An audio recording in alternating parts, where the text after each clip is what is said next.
Good morning बेटा। आज हम आपका जो चैप्टर है हिस्ट्री का, वैसे इसकी वीडियो छोड़ दी थी पूरी कंप्लीट चैप्टर की, फिर भी मैं थोड़ा सा रिवीजन करा देती हूँ आपको इसके बारे में। हम ये जो चैप्टर कर रहे हैं पूरा का पूरा किसके ऊपर है? महात्मा गांधी के ऊपर। यानी कि कहें कि अगर हम कोई मूवी देख रहे हैं और उस मूवी का जो हीरो होता है और पूरी फिल्म उसी हीरो के इर्द गिर्द घूमती रहती है, सेम इस चैप्टर में यही है कि पूरे चैप्टर का अगर हम हीरो कहें तो महात्मा गांधी, और उसी के ऊपर ही पूरा चैप्टर है कि उनकी कौन कौन सी गतिविधियाँ, उन्होंने कौन से जन आंदोलन किए और किस प्रकार से वो जन आंदोलन अंग्रेज सरकार को प्रभावित किया और उन्होंने किस प्रकार अपनी भूमिका निभाई भारत को आज़ाद कराने में। ठीक है, इससे पहले का टॉपिक हमारा हो चुका था। आज का हमारा टॉपिक है नमक सत्याग्रह नज़दीक से एक नज़र में। अगर हम नमक सत्याग्रह की बात करते हैं तो मैं आपको वैसे बता दूं, इसको पूरे चैप्टर की रीडिंग करने की जरूरत नहीं, आपको समझा देती हूँ, बुक में आप पढ़ लेना। देखो 1928 में क्या था कि एक जो 1928 में उन्होंने फिर से राजनीतिक में आने के लिए विचार किया। उस साल सब श्वेत सदस्यों वाले साइमन कमीशन, जिसे ब्रिटिश साम्राज्य की स्थितियों के बारे में जांच पड़ताल हेतु इंग्लैंड से भेजा गया था। देखो 1928 में साइमन कमीशन भारत आया था।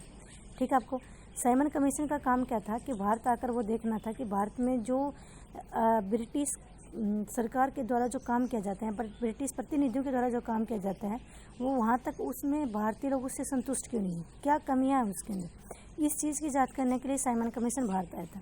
लेकिन उस साइमन कमीशन में जितने भी सदस्य थे वो सारे के सारे ब्रिटेन के थे, एक भी भारतीय नहीं था, इसलिए भारतीय लोगों ने उसका विरोध किया।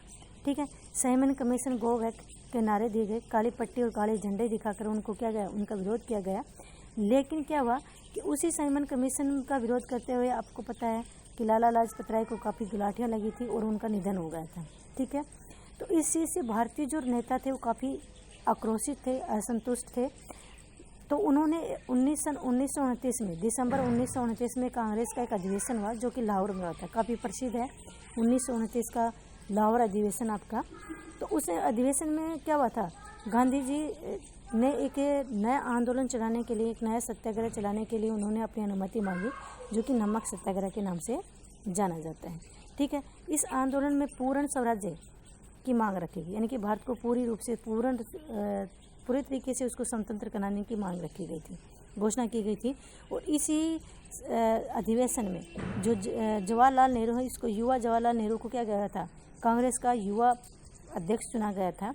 और 26 जनवरी 1930 को क्या किया गया था कि भारत को जो है, ये फरवरी दे रखा है, इसमें जनवरी है, फरवरी नहीं बेटा।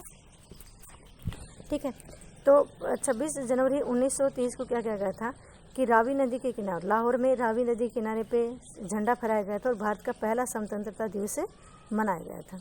ठीक है, उसके बाद में गांधी जी ने असहयोग आंदोलन, यानी कि नमक कानून को आगे बढ़ाने के लिए उन्होंने अपनी दांडी मार्च को शुरू किया।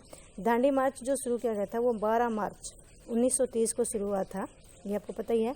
दांडी मार्च 1930 को शुरू किया गया था, कहाँ से? साबरमती आश्रम से। गांधी जी ने अपनी दांडी मार्च साबरमती आश्रम से 78 अपने वोल्टियर के साथ में उन्होंने शुरुआत की गई थी। 240 किलोमीटर की उन्होंने यात्रा इस दौरान पूरी की गई थी, मतलब चले थे।